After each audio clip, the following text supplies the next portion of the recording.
नमस्कार साथियों, आपका स्वागत है आपके अपने YouTube channel P1 study centre में।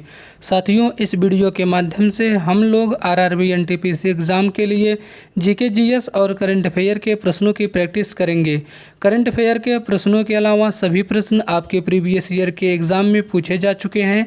आप वीडियो को पूरा देखिएगा, निश्चित तौर पर यह वीडियो आपके एग्ज़ाम के लिए हेल्पफुल साबित होगा। वीडियो को स्टार्ट करने से पहले आपसे एक रिक्वेस्ट है, अगर आपने अभी तक चैनल को सब्सक्राइब नहीं किया है तो प्लीज़ चैनल को सब्सक्राइब कर लीजिए। वीडियो को स्टार्ट करेंगे। पहला प्रश्न है, ईस्ट इंडिया कंपनी द्वारा किस वर्ष में अस्थाई बंदोबस्त को अमल में लाया गया था? राइट आंसर होगा ऑप्शन बी 1793 में। अस्थाई बंदोबस्त ईस्ट इंडिया कंपनी और बंगाल के जमींदारों के बीच कर वसूलने से संबंधित एक अस्थाई व्यवस्था हेतु सहमति समझौता था, जिसे बंगाल में लॉर्ड कॉर्नवालिस द्वारा 22 मार्च 1793 ईस्वी को लागू किया गया था। नेक्स्ट क्वेश्चन, सीसा और टिन की मिश्र धातु को क्या कहा जाता है? करेक्ट आंसर होगा ऑप्शन डी सोल्डर। सोल्डर में 67% सीसा और 33% टिन शामिल होता है। इसका उपयोग जोड़ों में टाका लगाने के लिए किया जाता है। नेक्स्ट क्वेश्चन, श्वेत क्रांति का संबंध जिस प्रकार से दुग्ध उत्पादन से है, उसी प्रकार पीली क्रांति का संबंध किससे है? राइट आंसर होगा ऑप्शन सी तिलहन उत्पादन से। भारत में पहली क्रांति की शुरुआत 1966-67 में हुई थी, जिसे हरित क्रांति के नाम से जाना जाता है। नेक्स्ट क्वेश्चन, निम्नलिखित में से किस उपकरण का उपयोग वायुमंडलीय दाब को मापने के लिए किया जाता है? करेक्ट आंसर होगा ऑप्शन डी बैरोमीटर। वायुमंडलीय दाब को मापने के लिए बैरोमीटर का उपयोग किया जाता है। बैरोमीटर के आविष्कारक युवान गेलिस टोरसेली है। नेक्स्ट क्वेश्चन, वर्षा ऋतु के दौरान जब पौधे के लिए आवश्यक मृदा आर्द्रता की तुलना में अधिक वर्षा होती है, इसे किस रूप में संदर्भित किया जाता है? राइट आंसर होगा ऑप्शन ए आर्द्र भूमि कृषि। नेक्स्ट क्वेश्चन, किस लिपि को 9 भारतीय भाषाओं की एकीकृत लिपि है, जिसे एक सामान्य भारतीय लिपि के रूप में प्रस्तावित किया जा रहा है? करेक्ट आंसर होगा ऑप्शन ए भारतीय। भारतीय लिपि भारतीय भाषाओं की एक एकीकृत लिपि है, जिसमें 9 भारतीय लिपियों का समावेश हुआ है, जैसे देवनागरी, बंगाली, गुरुमुखी, गुजराती, उड़िया, तेलुगु, कन्नड़, मलयालम और द्रविड़ शामिल हैं। नेक्स्ट क्वेश्चन, कामाख्या मंदिर किस राज्य में स्थित है? राइट आंसर होगा ऑप्शन सी असम में। कामाख्या मंदिर असम की राजधानी दिसपुर के पास गुवाहाटी से 8 किलोमीटर दूर कामाख्या में स्थित है। यह मंदिर शक्ति की देवी सती का मंदिर है, जो एक पहाड़ी नीलांचल पहाड़ी पर बसा हुआ है। नेक्स्ट क्वेश्चन, मुगल कालीन प्रसिद्ध गायक तानसेन किस भारतीय संगीत शैली से संबंधित हैं? करेक्ट आंसर होगा ऑप्शन ए ध्रुपद शैली से। तानसेन भारत के प्रसिद्ध और महान संगीतकार थे, जिन्होंने शास्त्रीय संगीत के विकास में अपना महत्वपूर्ण योगदान दिया। तानसेन भारतीय संगीत ध्रुपद शैली से संबंधित हैं। इन्होंने स्वामी हरिदास से ध्रुपद शैली की शिक्षा ग्रहण किया था। नेक्स्ट क्वेश्चन, भूमि का वह भौतिक विस्तार जिस पर फसलें बोई और काटी जाती हैं, उसे निम्नलिखित में से किस नाम से जाना जाता है? करेक्ट आंसर होगा ऑप्शन सी कुल बीजारोपित भूमि। कृषि के संदर्भ में जिस भूमि पर फसलें बोई और काटी जाती हैं तथा जिसका उपयोग फसल उत्पादन में किया जाता है, उसे कुल बीजारोपित भूमि के नाम से जानते हैं। नेक्स्ट क्वेश्चन, नाइट्रोजन यौगिकीकरण के माध्यम से मृदा की प्राकृतिक उर्वरता बढ़ाने वाली फसलें क्या कहलाती हैं? राइट आंसर होगा ऑप्शन बी फलीदार फसलें। फलीदार फसलें नाइट्रोजन यौगिकीकरण के माध्यम से मृदा की प्राकृतिक उर्वरता बढ़ाती हैं। नाइट्रोजन यौगिकीकरण सूक्ष्म जीवाणु जैसे नास्टस, एनाबिमिया, कालोस्ट्रिडियम, नाइट्रोमोनास द्वारा मिट्टी के प्राकृतिक रूप में पाई जाती हैं।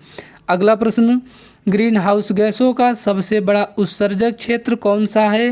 करेक्ट आंसर होगा ऑप्शन सी ऊर्जा।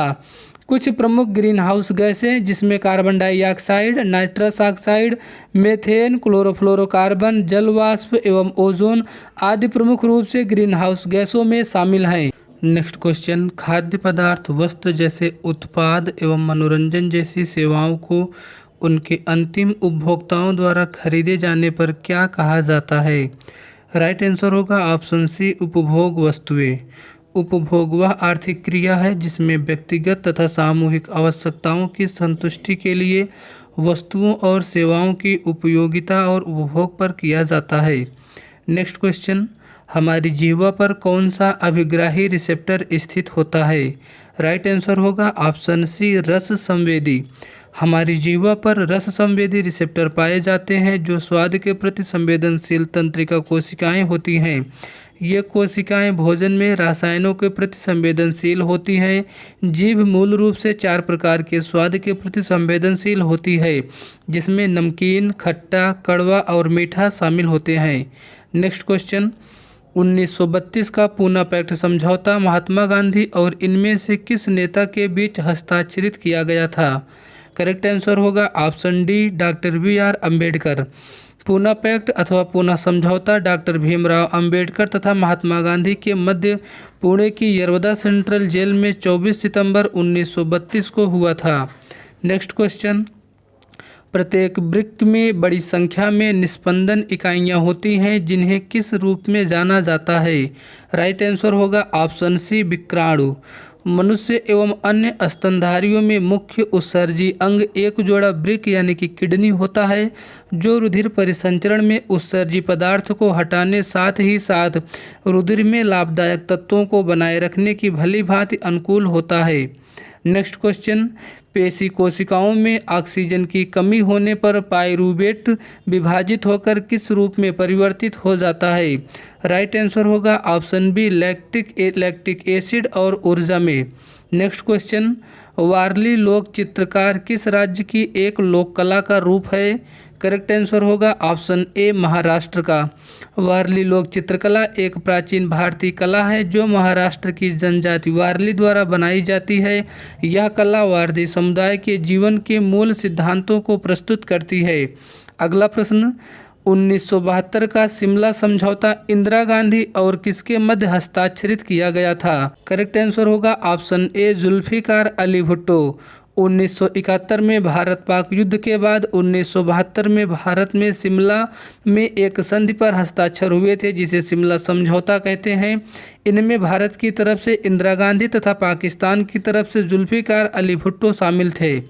नेक्स्ट क्वेश्चन, मानव शरीर की सबसे बड़ी धमनी कौन सी है? करेक्ट आंसर होगा ऑप्शन सी, महाधमनी। महाधमनी मानव शरीर की सबसे बड़ी तथा मुख्य धमनी है जो हृदय के बाएं निलय से आरंभ होती है, जिसमें ऑक्सीजन युक्त रक्त सारे शरीर के ऊतकों में ऑक्सीजन का संचरण करते हैं। नेक्स्ट क्वेश्चन, निम्नलिखित में से कौन सा कल्पक्कम में परमाणु अनुसंधान हेतु स्थापित अनुसंधान रिएक्टर है? करेक्ट आंसर होगा ऑप्शन बी, कामनी।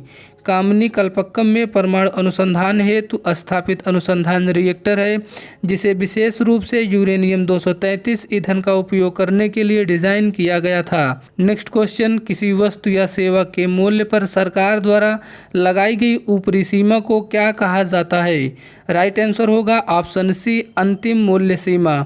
अंतिम मूल्य सीमा सरकार या अन्य अधिकारी संस्था द्वारा किसी माल या सेवा की कीमत पर एक अधिकतम कीमत स्थापित करना होता है जो उपभोक्ता के हितों की रक्षा के लिए लगाया जाता है। अगला प्रश्न, हृदय का जो संबंध कार्डियोलॉजी से है वही संबंध वृक्क का किससे होगा? करेक्ट आंसर होगा ऑप्शन बी, नेफ्रोलॉजी से। नेक्स्ट क्वेश्चन, गीतात्मक कविता माई मदर एंड 66 किसने लिखी है? करेक्ट आंसर होगा option A, Kamala Das. My mother and 66 प्रसिद्ध भारतीय कवियत्री कमला दास द्वारा लिखित एक मार्मिक कविता है जो मधुकुट्टी के नाम से लिखी गई है। इस कविता में वह अपनी माँ के प्रति प्यार और लगाव का वर्णन करती हैं। नेक्स्ट क्वेश्चन, इनमें से किसे भारतीय सिनेमा के जनक के रूप में जाना जाता है? राइट आंसर होगा ऑप्शन सी, दादा साहब फाल्के को। दादा साहब फाल्के एक भारतीय सिनेमा में आजीवन योगदान के लिए उनके सम्मान में भारत सरकार द्वारा 1969 में दादा साहब फाल्के पुरस्कार की स्थापना की गई। यह भारतीय सिनेमा का सबसे प्रतिष्ठित पुरस्कारों में से एक है। नेक्स्ट क्वेश्चन, कंप्यूटर के संदर्भ में किसी स्टोरेज डिवाइस से डाटा प्राप्त करने या किसी परिधि इकाई से डाटा प्राप्त करने के लिए लिया गया समय क्या कहलाता है? करेक्ट आंसर होगा ऑप्शन बी, एक्सेस टाइम। अगला प्रश्न, अंतर्राज्यीय विवादों में समन्वय के लिए भारत के संविधान के निम्नलिखित में से किस अनुच्छेद के तहत अंतर्राज्यीय परिषद का गठन किया गया है? राइट आंसर होगा ऑप्शन बी, अनुच्छेद 263 में इसका गठन किया गया है। सांची स्तूप भारत के किस शहर में स्थित है? राइट आंसर होगा ऑप्शन ए, भोपाल में। सांची का स्तूप मध्य प्रदेश राज्य के रायसेन जिले में स्थित एक छोटा सा गांव है। यह भोपाल से मात्र 46 किलोमीटर पूर्वोत्तर में स्थित है। सांची स्तूप को वर्ष 1989 में यूनेस्को विश्व विरासत सूची में शामिल किया गया। अगला प्रश्न, 1992 में ब्राज़ील में आयोजित हुई United nation conference on environment and development को किस नाम से जाना जाता है? राइट आंसर होगा ऑप्शन बी, पृथ्वी शिखर सम्मेलन। पर्यावरण और विकास पर संयुक्त राष्ट्र सम्मेलन में संयुक्त राष्ट्र जलवायु परिवर्तन फ्रेमवर्क सम्मेलन पर हस्ताक्षर किए गए, जिसे पृथ्वी शिखर सम्मेलन और रियो शिखर सम्मेलन के रूप में जाना जाता है। नेक्स्ट क्वेश्चन, भारत में किंग जॉर्ज पंचम और क्वीन मैरी के स्वागत के लिए 1911 में गेटवे ऑफ इंडिया को पारंपरिक शैली में बनाया गया था। करेक्ट आंसर होगा ऑप्शन डी, इंडो सार्सेनिक शैली में। गेटवे ऑफ इंडिया भारत के मुंबई शहर के दक्षिण में समुद्री तट पर स्थित एक स्मारक है। 16वीं शताब्दी में गुजराती वास्तुकला के तत्वों को शामिल करते हुए इंडो सार्सेनिक शैली में निर्मित इस स्मारक की आधारशिला मार्च 1913 में रखी गई थी। इसका निर्माण कार्य 1924 में पूरा हुआ था।